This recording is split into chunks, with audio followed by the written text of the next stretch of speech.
الحمد لله الذي هدانا لهذا وما كنا لنهتدي لولا أن هدانا الله لقد جاءت رسل ربنا بالحق الصلاة والسلام والتحية والإكرام على أشرف الأنبياء والمرسلين سيدنا ونبينا وحبيب قلوبنا وطبيب نفوسنا وشفيع ذنوبنا ومولانا أبي القاسم محمد اللهم صل على وعلى أهل بيته الطيبين الطاهرين المعصومين الذين أذهب الله عنهم الرجس وطهرهم تطهيرا. اللهم صل على محمد وعلى محمد. ولعنة دائمة على أعدائهم ومنكري فضائلهم وغاصبي حقوقهم من الآن إلى قيام يوم الدين.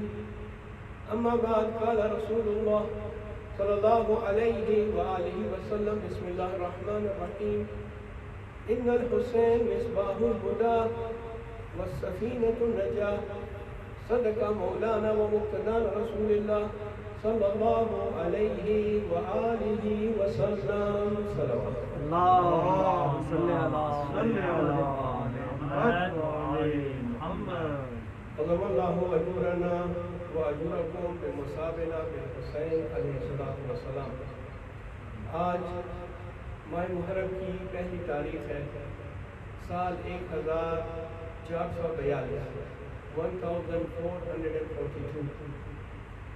جمعے کا مبارک روز ہے اور عشرہ محرم کی آج پہلی مجلس ہے.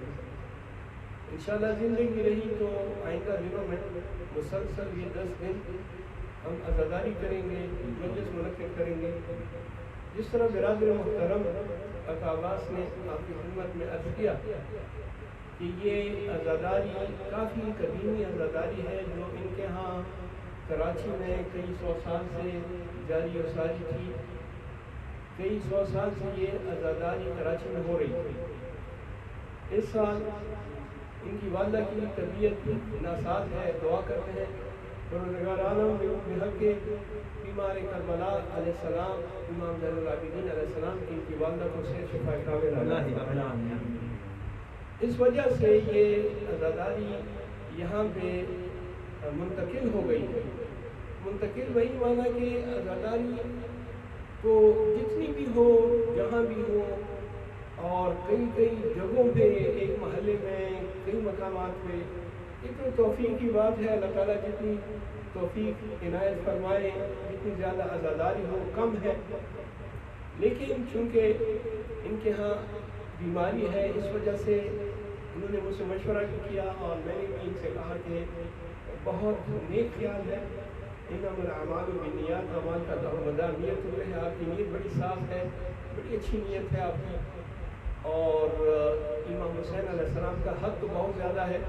کم از کم اتنا تو ضرور کر سکتے ہیں کہ ایام اعظام محرم کے پہلے 10-12 دن ہم عزاداری کریں، مجالس منعقد کریں. اور چونکہ آپ جانتے ہیں کہ یہ بیماری ہر جگہ پھیلی ہوئی ہے اور اس وائرس نے کافی لوگوں کو پریشان کیا ہے اور ہماری عزاداری پر بھی اس کا اثر ہوا ہے. لیکن انشاءاللہ ہم عزاداری پر اس کا اثر نہیں ہونے دیں گے انشاءاللہ.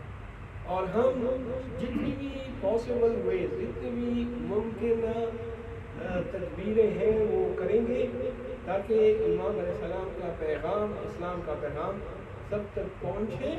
اور جو بھی حالات ہیں اس کے حساب سے ہم بھی کر رہے ہیں. تو آپ دیکھیں یہ مجلس منعقد ہے اور اس میں تمام احتیاطی تدابیر کا خیال رکھا جا رہا ہے اور انشاءاللہ آئندہ بھی ہوگا.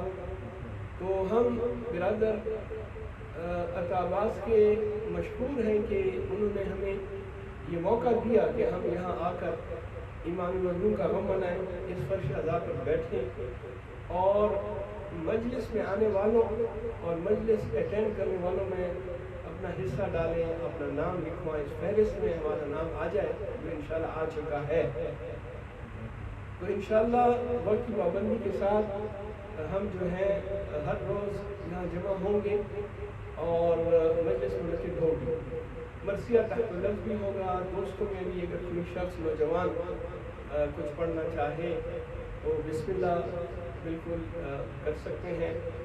اور میرا موضوع ان چند دنوں میں مختلف موضوعات ہیں. کوشش کروں گا جو ٹاپکس موضوعات جو مختلفی ہیں جس میں ہمارے نوجوان ہم خود مبتلا ہیں اس کی طرف زیادہ اشارہ ہو. اور مجھ سے فرمائش بھی کی گئی ہے کہ عزاداری کی اہمیت اور عزاداری کس طرح ہونی چاہیے اس پہ روشنی ڈالنے کی ہم انشاءاللہ ابتدائی مجالس میں. اور اس کے بعد مقصد امام حسین علیہ السلام وہ بھی بیان ہوگا. اور پھر حدیث ثقلین پہ مفصل گفتگو کریں گے. یہ جو دو وزنی چیزیں اللہ کے رسول فرماتے ہیں کہ میں چھوڑے جا رہا ہوں, ان کا آپس میں کتنا کنیکشن ہے, کتنے ایک دوسرے کے ساتھ ان کی کنیکشن ہے, اور یہ ثقلین کی کیا اہمیت ہے, اس حوالے سے انشاءاللہ بات ہوگی. اور ایک اور فرمائش بھی کی گئی ہے کچھ نوجوانوں کی طرف سے کہ نہج البلاغہ کے جو خطبات ہیں امیر المومنین علیہ السلام کے وہ ہر بار خطبات اور خطوط اور اقوال زرعی جس کا کم ذکر ہوتا ہے, انشاءاللہ اس کو بھی کوشش کریں گے کہ کچھ ایسے خطبات جو امیر المومنین علیہ السلام کے نہج البلاغہ میں ہمارے لیے ہیں اور بعض جگہ پہ ہم ان خطبات کو نہیں سمجھ پاتے, اس پہ کوشش کریں گے سمجھنے کی مل کے. اور اس کے علاوہ بھی کوئی ایسا موضوع جو آپ سمجھتے ہیں ان مجالس میں ہمیں کور کرنا چاہیے, کیونکہ یہ آن لائن مجالس بھی ہو رہی ہیں. جتنے لوگ یہاں آ سکتے ہیں وہ تو یہاں موجود ہیں, اور جو لوگ نہیں آ سکتے وہ آن لائن ہماری وجہ سے سنیں گے. اس لحاظ سے اگر آپ سمجھتے ہیں کہ کوئی ایسا موضوع کہ جو ضروری ہے اور اس پر بات ہونی چاہیے تو انشاءاللہ مجھے فیڈ بیک دیجیے گا, اور میں کوشش کروں گا کہ اپنی جو میری بساط ہے اور جو کم علمی ہے میری اس کو کوشش کروں کہ آپ تک چند الفاظ کا جو علم میرے پاس ہے وہ آپ کی خدمت میں پہنچا سکوں. مل کے ضرور بھیجیے گا محمد اور عالم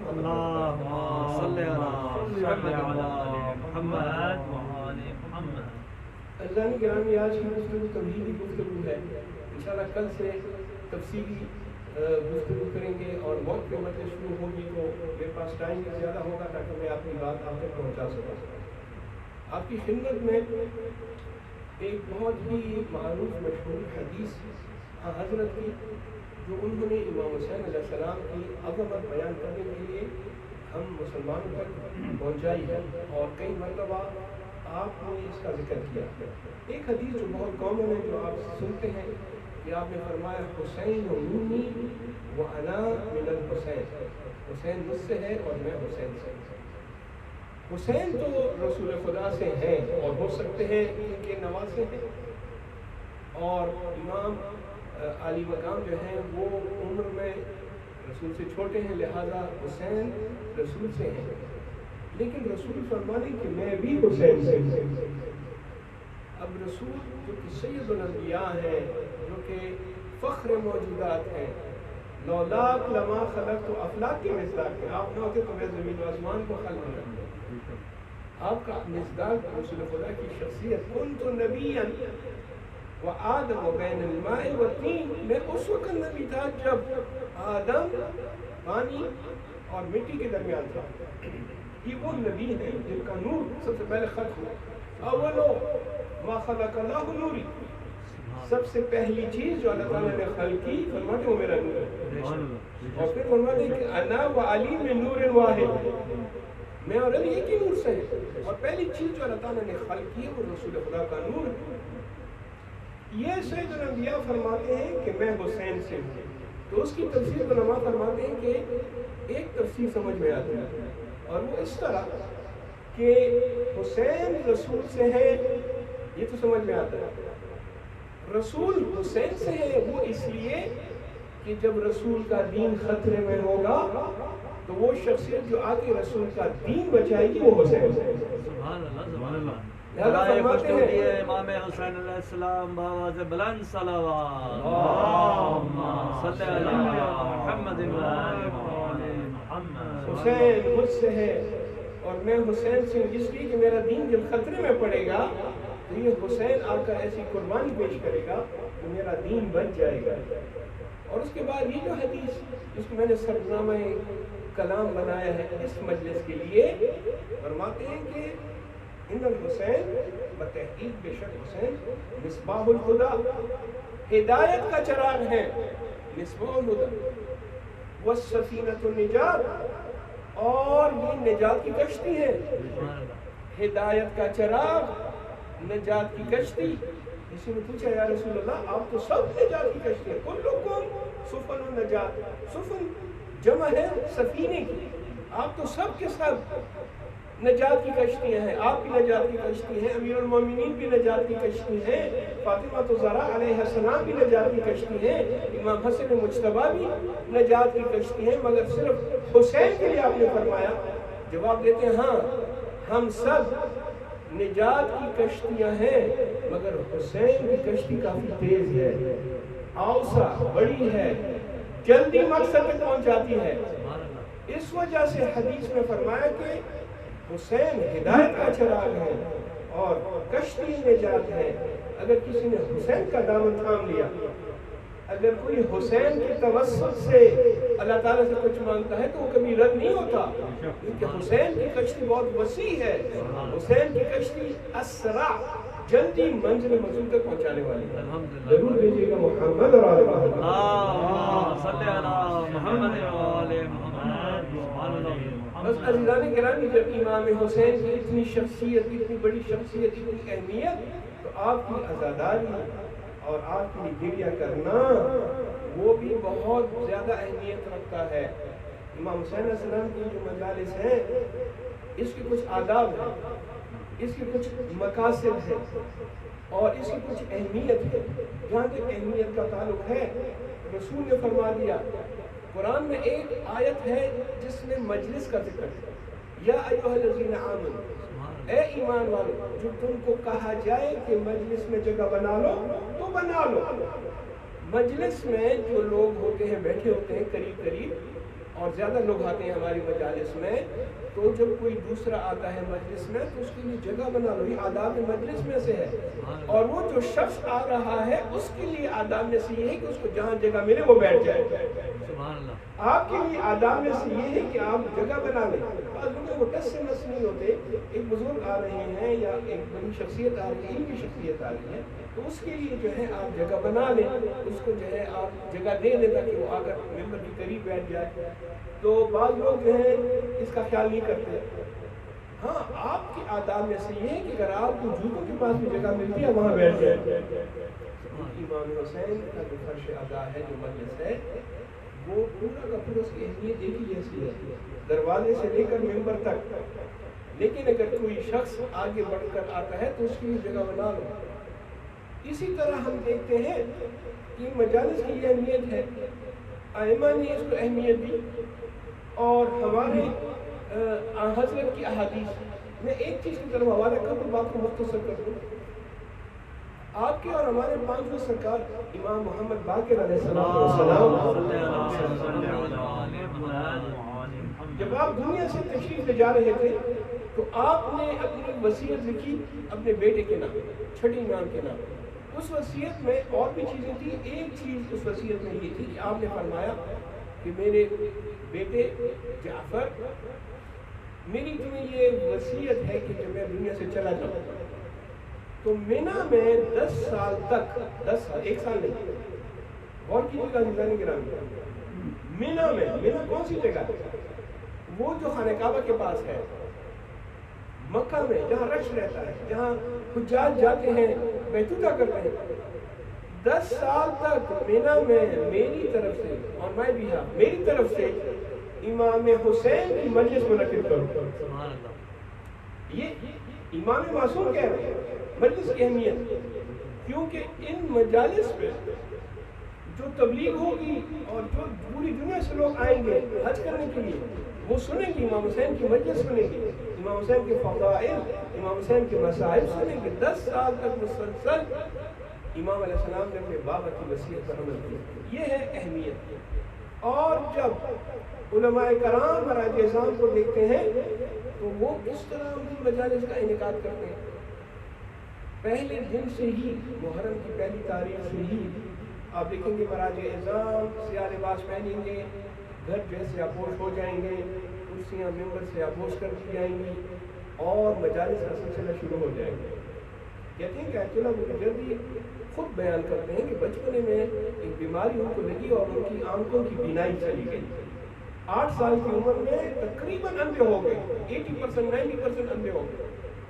کافی ڈاکٹروں کو بتایا، انہوں نے کہا یہ لا علاج ہے، اس کا علاج نہیں ہو سکتا۔ ابھی طالب علم بھی نہیں بنے، ابھی تو بعد میں اس نے بہت بڑی مرجعیت سنبھالی ہے اور مرجعیت جو مرجع بننا ہے، ابھی بچپنا ہے۔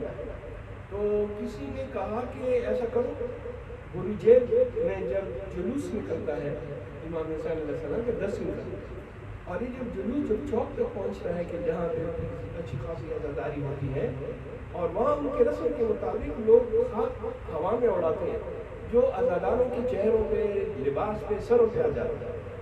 وہ خاک جو کہ عزاداروں کے سینوں پہ اور سروں اور پہ آ جائے، اس خاک کو تھوڑا سا جو ہے اپنی آنکھوں کے ساتھ مس کر دو، آنکھوں میں لگا دو۔ یہ جب ان کو کسی نے بتایا، ان کے والد کو، ان کے والد نے کہا ٹھیک ہے، ہم تو امام حسین علیہ السلام کے معجزات تو کئی ہیں۔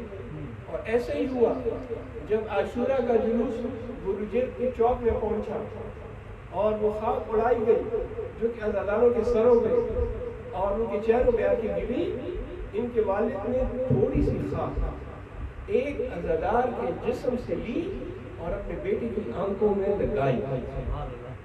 اس کے بعد آیت اللہ بروجردی 90 سال تک زندہ رہے، 90 سال تک زندہ رہے، کبھی انہوں نے عینت نہیں پہنی، بیماری بھی گئی اور نظر بھی کبھی خراب نہیں ہوئی، اتنی تیز نظر کہ باوجود کئی کتابوں کے مصنف، لیکن پھر بھی انہوں نے عینت نہیں لگائی۔ برائے خوشنودی شہداء کربلا بآواز بلند صلوات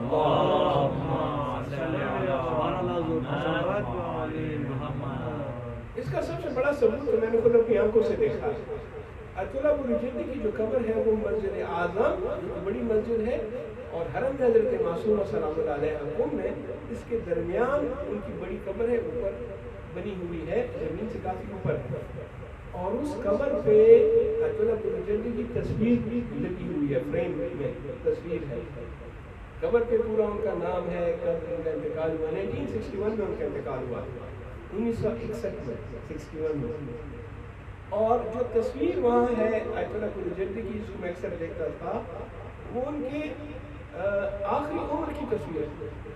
انہوں نے اس میں عینک نہیں لگائی، 90 سال کی عمر میں عینک نہیں پہنتے تھے، نظر کبھی خراب نہیں ہوئی۔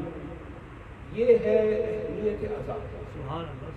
امام حسین علیہ السلام کی عزاداری، یہ فرش عزا پہ بیٹھنا اور مجلس سننا اور گریہ کرنا، یہ امام حسین علیہ السلام کی معجزات میں سے۔ ایک اور واقعہ بھی سنو بات کو سمیٹتے ہوئے، عراق میں ایک شہر ہے مسیب، بعض لوگوں نے زیارت کی ہوگی، یہ ہلا کے پاس ہے، اس میں دریا بھی بہتے ہیں جس کو دریائے مسیب کہتے ہیں، اچھا خاصا ٹھاٹے مارتا ہوا دریا ہے، لہریں بھی بہت زیادہ ہیں۔ ایک زمانے میں وہاں ارد گرد مسیب کے ارد گرد ایسے لوگ رہتے تھے کہ جو اہل بیت کے چاہنے والے نہیں ہیں، وہاں ان کی آبادی زیادہ تھی، تو ایران سے جب قافلے آتے تھے تو وہ مسیب سے گزرتے ہوئے کربلا زیارت کے لیے جاتے تھے، کربلا اور نجف۔ ایسے میں ایک مرتبہ ایک کاروان، ایک قافلہ زیارت کے لیے جا رہا تھا کربلا معلیٰ۔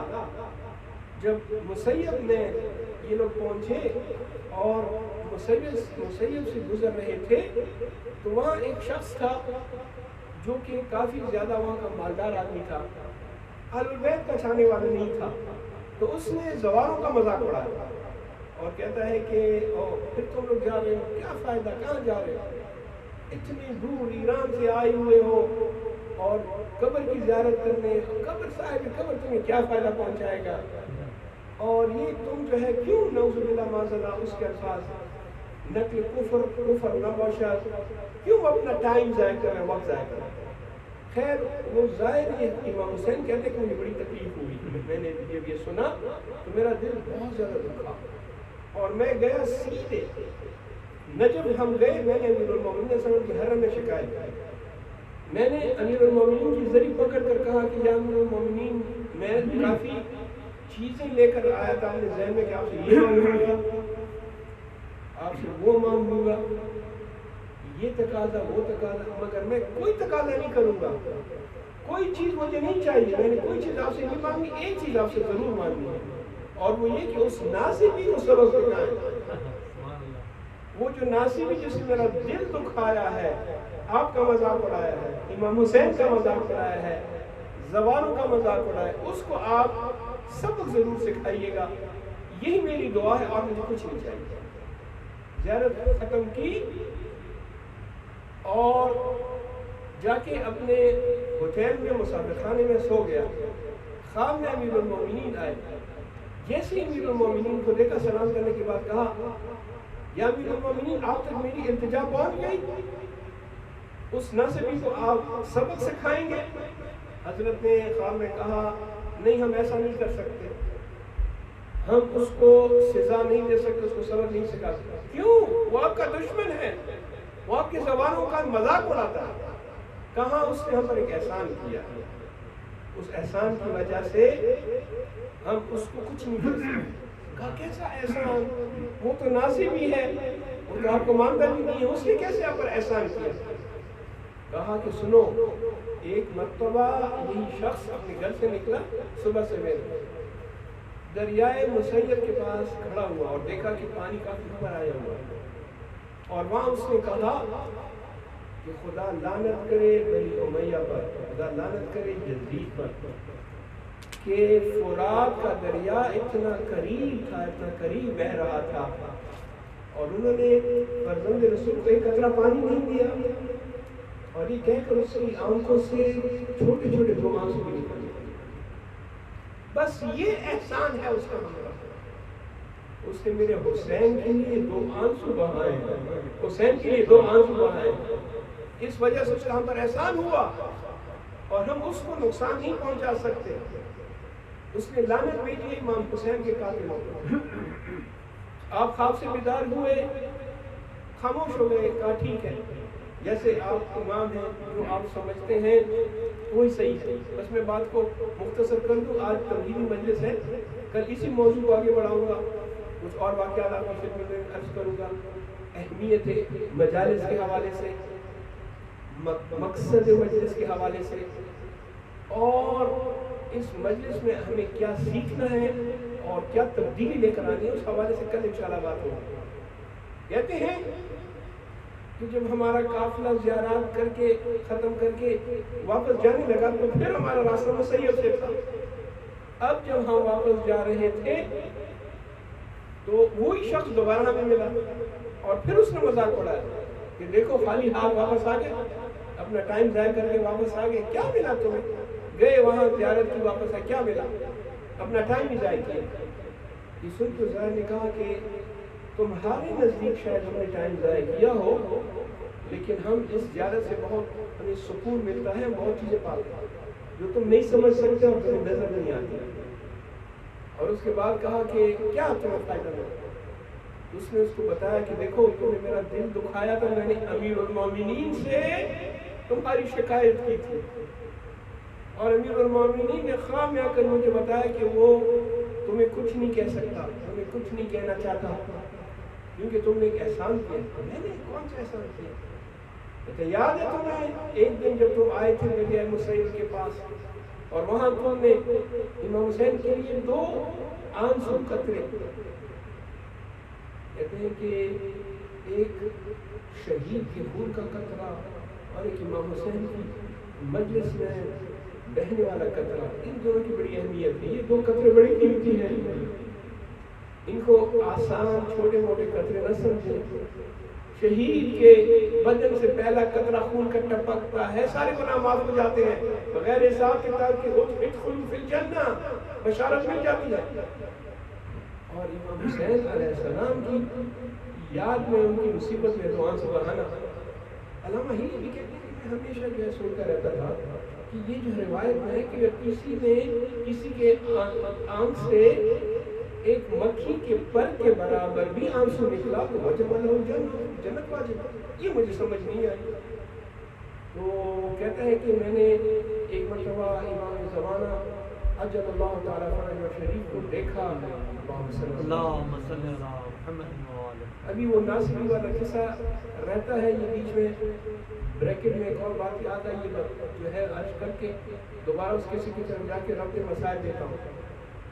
کہتے ہیں کہ میں نے امام علیہ السلام سے پوچھا، اب وہ پورا قصہ ہے، میں صرف شاید مثال بیان کر رہا ہوں کہ یہ جو حدیث میں ہے کہ اگر فلائی ہاؤس فلائی مکھی ہے، مسکیٹو جو مچھر ہے یا ہاؤس فلائی، اس کا پر اس کا کتنا وزن ہوتا ہے، تو اس کا جو ہے پر کا کوئی اس برابر بھی اگر آنکھ سے آنسو، البتہ شرائط کے ساتھ، وہ شرائط جو ہیں ایمان وغیرہ تمام ٹھیک ہے، لیکن حدیث میں ہے کہ وجب له الجنہ، اس پہ جنت واجب۔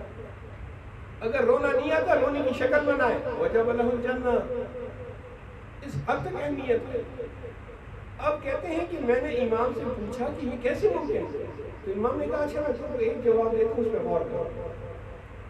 کہتے ہیں کہ اگر کوئی شخص جو بادشاہ ہے، اس کے پاس سب کچھ ہے، وہ سب کچھ اللہ کی راہ میں لٹا دے تو کیا اللہ تعالیٰ اس کو یہ اتنی چیز جو اللہ تعالیٰ کے پاس کسی چیز کی کمی نہیں ہے، اللہ تعالیٰ اس کو یہ نہیں دے سکتا کہ اگر اس نے اس کے غم میں، اس کی محبت میں آنسو بہائے تو اس پر اس کو جنت دے دے؟ اللہ تعالیٰ کے لیے کیا کمی ہے کسی چیز کی؟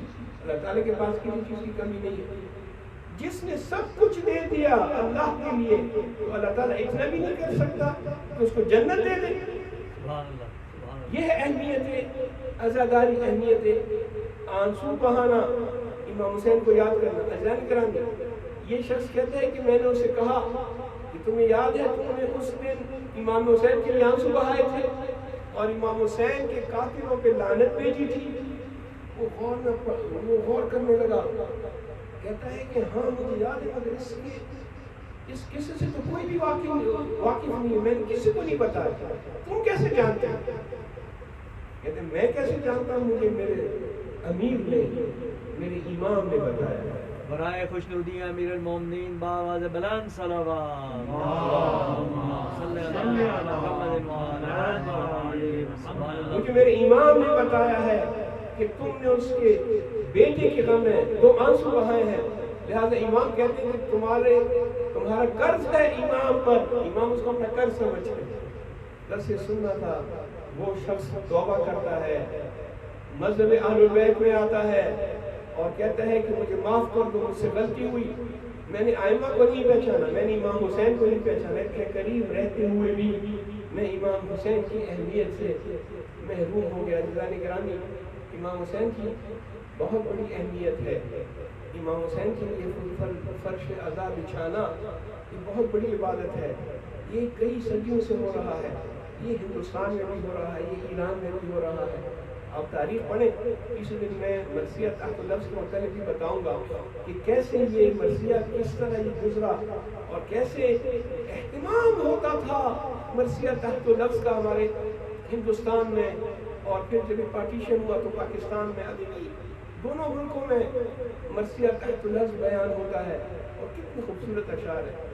میر انیس اور مرزا دبیر، ابھی مرزا دبیر کے آپ نے چند اشعار سنا، میر انیس نے تو کمال کر دیا، مرزا دبیر نے، جوش میں آبادی نے، یہ بڑے بڑے شعراء گزرے ہیں جنہوں نے مرثیہ تحت لفظ میں پورے مصائب کو ہمارے تک پہنچایا ہے۔ بعض مصائب مکاتب کے ذریعے ہم تک آئے ہیں، اور بعض مسائل کیونکہ ہم مکتب عربی میں ہیں، ہم نہیں سمجھ سکتے۔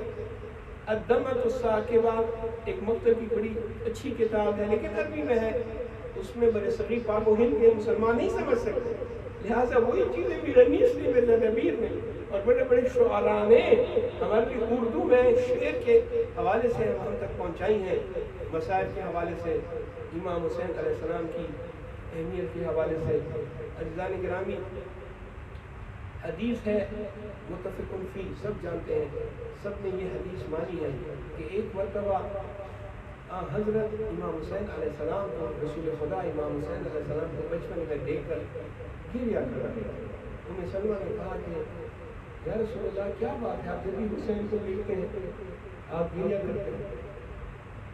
فرماتے ہیں کہ اے سلمہ، مجھے جبرائیل نے بتایا ہے کہ تمہارا یہ بیٹا دیار و مددگار وطن کربلا میں شہید کر دیا گیا، اس وجہ سے میں غمگین ہوں. اور پھر فرماتے ہیں اے سلمہ، جبرائیل نے مجھے کربلا کی مٹی دی اور یہ شیشی تم اپنے پاس رکھو کہ میرا حسین کربلا میں قتل ہوگا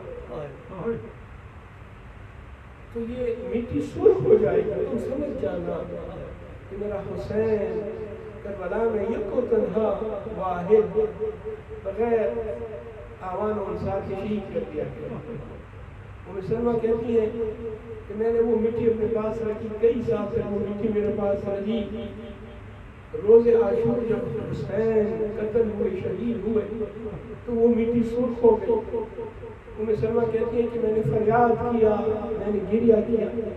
یہی رسول خدا سلمہ کے ذریعے بتا رہے ہیں امام حسین کی شہادت. اسی طرح ایک مرتبہ رسول خدا بی بی فاطمہ سلام اللہ علیہ کی امام حسین کے مسائل بیان فرما رہے ہیں. اے بیٹی، ایک ایسا وقت آئے گا تیرے حسین پر جب یہ کربلا میں تنہا ہوگا اور یہ شہید کر دیا جائے گا. بی بی گریہ کرتی ہے، پوچھتی ہے کہ میرے بزرگوا کیا اس وقت آپ ہوں گے؟ کہا نہیں میری بیٹی میں نہیں ہوں گا اس وقت. کیا علی ہوں گے؟ نہیں، علی بھی نہیں ہوں گے. کیا میں رہوں گی میری فاطمہ اور تم بھی اس وقت نہیں ہوگی؟ کیا حسن مجتبی ہوگے؟ نہیں، حسن بھی نہیں ہوگا. بی بی کہتی ہے کہ بابا پھر میرے حسین کے لیے کون روئے گا؟ میرے حسین کے لیے کیا کون کرے گا؟ حضرت فرماتے ہیں بیٹی، اللہ تعالیٰ ایک قوم کو خلق کرے گا، وہ تمہارے حسین کے شیعہ ہوں گے. اس قوم کے بچے حسین کے بچوں کے لیے روئیں گے، اس قوم کے نوجوان حسین کے لیے اور قاسم کے لیے روئیں گے، اس قوم کے بوڑھے حبیب ابن مظاہر اور مسلم ابن اوسجا کے لیے روئیں گے، اس قوم کی اور بھی تمہاری زینب اور میں کلثوم کے لیے روئیں گے. میں کہوں گا یا رسول اللہ آئیے دیکھیں آج شیعہ ہر جگہ فرش عذاب بچھائے ہوئے ہیں اور تیرے حسین کے لیے رو رہے ہیں. یا رسول اللہ دیکھیے شیعہ قوم کے بچے حسین کے بچوں کے لیے رو رہے ہیں، شیعہ قوم کے نوجوان حسین کے نوجوانوں کے لیے رو رہے ہیں. بس عزیزان گرامی، شیعہ کو عام لوگ نہ سمجھیں، یہ وہ ہیں کہ جو فاطمہ الزہرا سلام اللہ علیہ کی دعا کا نتیجہ ہے. جب بی بی کے لیے رسول نے یہ روایت بیان کی تو ایسے میں بی بی نے ہاتھ اٹھائے اور دعا کی. شیعوں کے لیے دعا کرتی ہیں، کہتی ہیں کہ بابا پھر میں بھی وعدہ کرتی ہوں کہ جب تک میرے حسین کے رونے والے جنت میں نہیں داخل ہوتے میں جنت میں پاؤں نہیں رکھوں گی. آج شیعہ فاطمہ الزہرا کی دعا سے ہر جگہ حسین کا مدد کر رہے ہیں.